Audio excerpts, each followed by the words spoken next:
নমস্কার, শুভ সকাল আমার প্রিয় বন্ধুরা।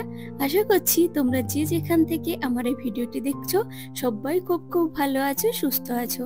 আর আমিও তোমাদের সকলের ভালোবাসাতে বেশ ভালো আছি। আমি সাথী আমার ছোট্ট চ্যানেলে সকল বন্ধুদেরকে অনেক অনেক স্বাগত আর আমার বুক ভরা ভালোবাসা জানিয়ে আজকের ভিডিওটি শুরু করলাম। তো বন্ধুরা, প্রত্যেক দিনের মতনই আজকের ভিডিওটি তোমাদের খুব খুব ভালো লাগবে, তোমরা দেখতে থাকো। আর যে সকল নতুন বন্ধুরা এখনো পর্যন্ত আমার চ্যানেলটি সাবস্ক্রাইব করোনি, তোমরা আমার চ্যানেলটি সাবস্ক্রাইব করে আমাকে সাপোর্ট করো, আমার পাশে থেকো। তো বন্ধুরা, এখন বাজে সকাল 7:30। ঘুম থেকে উঠেছি সেই ভোরবেলাতে। উঠে ব্রেকফাস্ট বানানো, ঘর ঝাড়ু লাগানো হয়ে গেছে। আর এখন বাইরের স্পেসটা ঝাড়ু লাগিয়ে চলে এসেছি পার্সেল আনবক্সিং করতে। তো বন্ধুরা, এই পার্সেলটা বরের অফিসের ঠিকানায় দেওয়া হয়েছিল, ওখানেই দিয়ে গেছে। তো কালকে রাতের বেলা অফিস থেকে আসার সময় নিয়ে এসে আমাকে বলছে আনবক্সিং করে দেখো তো কি আছে। তো আমি বলছি কি আছে ওর মধ্যে, বলছে তুমি আগে খুলে দেখবে তারপরে, আমি এখন বলবো না। তো বন্ধুরা, রাতের বেলা তো আমার একদমই ইচ্ছে ছিল না, তাছাড়া তোমাদের সকলকে তো দেখাতে হবে, ওই জন্য ভাবলাম একেবারে সকালবেলাতে ধীরে সুস্থে আনবক্সিং করব। তো বন্ধুরা, তোমরা তো দেখেই বুঝতে পেরে গেছো জিনিসটা কি। ছোট্ট একটা গ্যাস ওভেন, ক্রিস্টালের, জানো তো বন্ধুরা, ভীষণ সুন্দর। আমার এই এক চুলোর একটা ওভেনের খুব দরকার ছিল, বরকে বলেছিলাম। তো উনি না অনলাইনে দেখেছে, দেখার পর ওনার খুব পছন্দ হয়েছে, তাই অর্ডার করেছে। আমাকে বলেছিল অবশ্য, কিন্তু কবে যে পার্সেলটা আসবে সেটা আমি জানতাম না। তো দেখো বন্ধুরা, এটা এরকমই ছোট্ট একটা, কিন্তু ভীষণ ওজন। এখন এটাকে ফিটিংস করতে হবে। এটা কেনার পর না বর রাতের বেলাতে যখন বাড়িতে এসেছিল, তখন বাজারে গিয়ে যাবতীয় যেসব জিনিসপত্র লাগবে, পাইপ, রেগুলেটর সবকিছু নিয়ে এসেছে। এখন দুজন মিলে সেগুলো ফিটিংস করছি। আর এই যে দেখো ছোট ছোট 4টে পাইয়া, মানে ওর নিচে যে থাকে না স্ট্যান্ড টাইপের, সেটা লাগাচ্ছে বরের সঙ্গে, আমিও হেল্প করলাম। দুজন মিলে লাগিয়ে নিলাম, তাড়াতাড়ি হয়ে যাবে, তাই না বলো বন্ধুরা? হাতে হাত লাগিয়ে যে কোনো কাজ করলে খুব তাড়াতাড়ি হয়ে যায়, সহজ হয়। তো বন্ধুরা, তোমরা সবাই হয়তো দেখে ভাবছো ছোট্ট একটা ওভেন দিয়ে আমি কি করব। আসলে কি বলো তো বন্ধুরা, আমি তো রান্নার ভিডিও করি মাঝে মধ্যে। তো 2 চুলের যে গ্যাস ওভেনটা আছে, ওটাতে রান্না করতে গেলে না একটু অসুবিধা হয়। তাছাড়া সামনাসামনি থেকে যদি ভিডিও শুট না করা হয়, দেখতে একদমই ভালো লাগে না। ওই জন্য ছোট চুলো কিনলাম, বাইরে গিয়ে রান্না করব, না হলে যখন তখন এখানে সেখানে নিয়ে গিয়েও রান্না করতে পারবো। ওই জন্য তো বন্ধুরা, আমি এখন থেকে রেগুলারই ফেসবুক পেজ এবং ইউটিউব চ্যানেলে রান্নার ভিডিও আপলোড করব। বিভিন্ন রকমের রান্না, রেস্টুরেন্টে যে সকল খাবার পাওয়া যায়, চাইনিজ, থাই, তারপরে চাউমিন, চিকেন, মাটন, বাড়িতে যেসব রান্না হয় নর্মাল সব ধরনের। আগে যখন আমি রান্নার ভিডিও আপলোড করতাম, তখন অনেক বন্ধুরা আমাকে বলতো দিদি ভাই প্রত্যেকদিন রান্নার ভিডিও আপলোড করবে, কিন্তু আমার ওই অসুবিধার জন্য আপলোড করতে পারতাম না। কিন্তু আমার না ভীষণ দুঃখ হতো যে আমি রান্নার ভিডিও করতে পারছি না। বর আমাকে বলছিল তুমি তো রান্না করতে ভালোবাসো, প্রত্যেকদিন যেসব রান্না করবো সেসব ভিডিওতে শুট করে আপলোড করে দেওয়া। তো আমি বলছিলাম আমার গ্যাস ওভেনের দরকার। তো বলছিল যে ঠিক আছে, আমি দেখি ভালো মতন যদি পাই তাহলে তোমাকে কিনে দেবো। তো আর সেটা আমার পূর্ণ হয়ে গেল। যাই হোক বন্ধুরা, গ্যাস ওভেনটাকে সুন্দর করে ফিটিংস করে জ্বালিয়েও দেখলাম সবকিছু ওকে আছে। বরের এখন অফিসে যাওয়ার টাইম হয়ে গেছে, তো ওনাকে ব্রেকফাস্ট দিতে হবে, টিফিন প্যাক করতে হবে। তো উনি বলছে আজ একটুখানি চা করে খাও, কারণ বেশ কয়েকদিন হয়েছে চা খাওয়া হয় না, গরম পড়েছে তো। শীতের সময় দুবেলা তো চা খেতামই খেতাম, কিন্তু গরম পড়তে না পড়তেই চায়ের খাওয়ার যে একটা নেশা ছিল সেটা না কেটে গেছে। তো আদা দিয়ে চা করবো ভেবেছিলাম, ফ্রিজে গিয়ে দেখি আদা নেই। তো আমি একদমই লক্ষ্য করিনি, যদি জানতাম তাহলে বরকে আনতে বলতাম, উনি আদা নিয়ে আসতো। হঠাৎ করে যদি ওনাকে বলি যে আদা নেই, তাহলে আমার উপর রেগে যাবে, জানো তো বন্ধুরা। উনি কি বলে জানো তো, যখন কোনো জিনিস দেখবে বারন্ত, তার আগে থেকে আমাকে বলবে, আমি এনে দেবো। আদা ছাড়া চা খেতে একদমই ভালো লাগে না। তাছাড়া একটা অন্য রকমের দুধ দুধ সেন্ট বেরোচ্ছে, যতই ভালো করে ফোটাও না কেন। তাই একটা এলাচ থেতো করে দিয়ে দিলাম, এতে তো ভালো সুন্দর সেন্ট হয়, তাই না বলো বন্ধুরা? দেখলাম চিনির কৌটাতে চিনি কম হয়ে গেছে, তাই একটুখানি চিনিও ঢেলে রাখলাম। এই বাদবাকি চিনিটুকু একটা কৌটো ভর্তি করে রেখে দিতে হবে, না হলে না পিঁপড়ে ধরে প্রচন্ড। টেবিলের উপরে রেখেছি তো কি হয়েছে, পিঁপড়ে ঠিক ওই ওপরে পৌঁছে যায়। তো বন্ধুরা, বরের ব্রেকফাস্ট রেডি হয়ে গেছে, চা, তার সঙ্গে একটা ব্রেড দিয়ে দিলাম।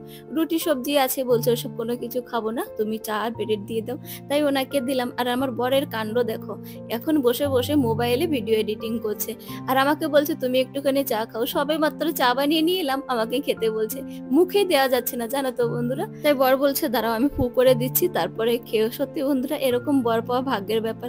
যখন ওনাকে কোনো কিছু খেতে দিই, প্রথমে আমাকে খেতে দেবে, পরে উনি খাবে, জানো তো। যাই হোক বন্ধুরা, বর বলছে আমার কাছে একটু বসো, তো আমি বলছি না বসবো না, তোমার টিফিনে তো প্যাক করতে হবে। কালকে নিয়ে এসেছিল খরমুজা, কালকে নয় অবশ্য 2 দিন হয়ে গেছে। অর্ধেকটা খেয়েছিল আর অর্ধেক রয়েছে, আরো 2টো এক্সট্রা ফ্রিজের মধ্যে আছে, জানো তো বন্ধুরা। তো এই খরমুজা কারা কারা দেখেছো আমাকে কমেন্টে জানিও। আমাদের এখানে তো অ্যাভেলেবেল বন্ধুরা, এর সেন্টটা অপূর্ব। বর খেতে ভীষণ ভালোবাসে, তাই ভাবলাম একটুখানি কেটে টিফিন বক্সে দিয়ে দিই, লাঞ্চ টাইমে খেতে পারবে। তো কাটার পরে দেখলাম অল্প একটু কেটেছি, তো একটা টিফিন বক্সে দিয়েছি, যেটাতে প্রতিদিন ওনার সবজি দেওয়া হয়, তাতে ধরলো না। বাদ বাকি কেটে আমি কেটলির মধ্যে দিয়ে দিয়েছি। কেন বলো তো বন্ধুরা, আমার যে অন্যান্য টিফিন বক্স গুলো আছে না, ওগুলো সাইজে একটুখানি বড়। তাই ভাবলাম কেটলির মধ্যে দিয়ে দিই, কারণ কেটলিটা সাইজে ছোট আছে। তো উনি আমাকে বলছে, তুমি এত জিনিস কি কেটলির মধ্যে দিয়ে দিচ্ছ? তো আমি বলছি, কে দেখবে বলো তো, এরকম করে তুমি লুকিয়ে লুকিয়ে খেয়ে নিও যাতে কেউ না দেখতে পারে। তো বন্ধুরা, বর অফিসে যাওয়ার জন্য বেরিয়ে পড়েছে আর আমি চলে এসেছি নিচে ঝাড়ু লাগাতে। আমাদের ফ্ল্যাটে যারা ঝাড়ু লাগাতে আসে স্বামী স্ত্রী দুজন, ওরা কত বড় একটা কাণ্ড করেছে জানো তো বন্ধুরা। সত্যি দেখে আমার ভীষণ খারাপ লাগছে। আমাদের দোতলাতে ফুলের টবে পায়রাতে ডিম পেড়েছে। তো তোমরা দেখো বন্ধুরা, একটা ডিম হয়েছে, ওরা ওখান থেকে নিয়ে এসে নিচে রেখে দিয়েছে। আমি যদি আগে দেখতাম তাহলে ওদের মানা করতাম যে এখানে এনে রেখো না। সত্যি এখন বরকে বলতে হবে ওই যে ভারী ফুলের টব ওপরে নিয়ে আসতে।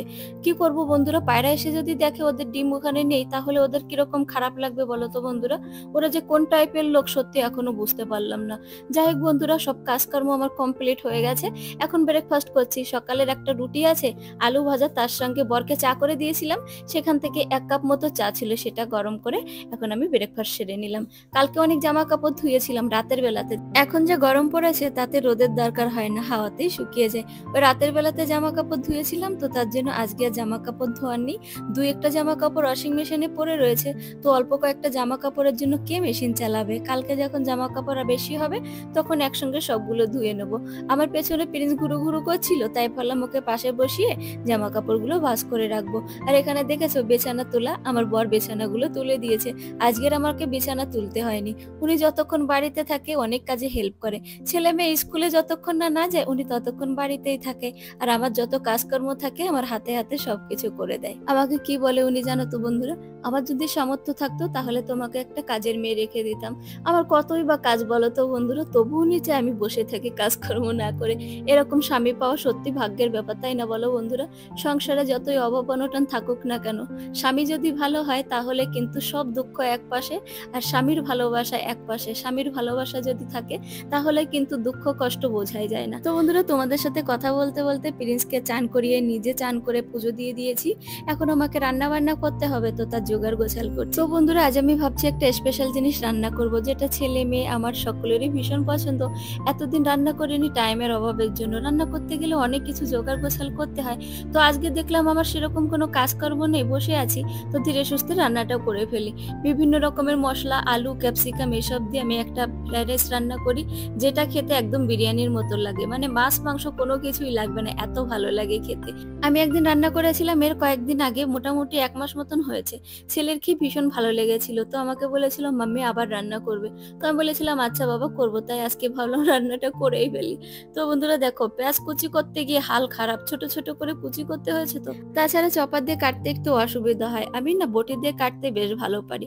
তবে বর বলেছে চপার কিনেছি কিসের জন্য, এটা দিয়েই বেশি কাটবে, তাই আমি একটুখানি আজকে কাটলাম। বেশিরভাগ বর যখন বাড়িতে থাকে রান্না করার সময় উনি কেটে দেয় আমাকে অবশ্য। তো বন্ধুরা দেখো, এখানে রাইসটা ফ্রাই করতে করতে মোটামুটি অর্ধেক সিদ্ধ হয়ে গেছে। কেন বলতো, আগে থেকে আমি চাল ভিজিয়ে রেখেছিলাম না, ওই জন্য। আর এখানে আমি গরম জল দিয়ে দিচ্ছি, তাড়াতাড়ি করে ফুটে উঠবে। তাছাড়া এই রাইসটা না একেবারে ঝরঝরে হবে, গরম জল দিলে এরকমই হয়। ঠান্ডা জল দিলে না টেস্ট সেরকম ভালো আসে না, আর ভাতটা কিরকম যেন চিটপিটা হয়ে যায়। এটা দিলে একটার সাথে একটা একদমই লাগবে না, ঝরঝরে হবে। আর আমি এর মধ্যে না বেশিরভাগ ঘি দিয়েছি, তেল তো দিয়েছি, তার সঙ্গে ঘির ভাগটা একটুখানি বেশি। তো রান্না বান্না হয়ে গেছে, ছেলে মেয়েও বাড়িতে চলে এসেছে। দেরি না করে গরম গরম প্লেটে বেড়ে নিচ্ছি। গরম গরমই খেতে খুব ভালো লাগে। আর এর সঙ্গে আরেকটা জিনিস আছে, ডিম সিদ্ধ। ডিম সিদ্ধ আর ফ্রাইড রাইস বন্ধুরা সত্যি জাস্ট অসাধারণ লাগে। আমার তো ভীষণ ভালো লাগে। তোমরা যারা যারা এখনো পর্যন্ত না খেয়েছো একদিন খেয়ে দেখতে পারো। তো চলো বন্ধুরা, আমরা খেতে থাকি। তোমরা যে তোমাদের মূল্যবান সময় নষ্ট করে আমার ভিডিওটি দেখেছো, তাই আমার তরফ থেকে আন্তরিক প্রীতি, অনেক অনেক ভালোবাসা। এভাবে আমাকে সাপোর্ট করো। আর হ্যাঁ বন্ধুরা, তোমরা কে কোথা থেকে আমার ভিডিওটি দেখেছো কমেন্টে জানিও, তাহলে আমার খুব ভালো লাগবে। চলো বন্ধুরা, আজকের ভিডিওটি এই পর্যন্ত। সবাই ভালো থেকো, সুস্থ থেকো, বাই বাই।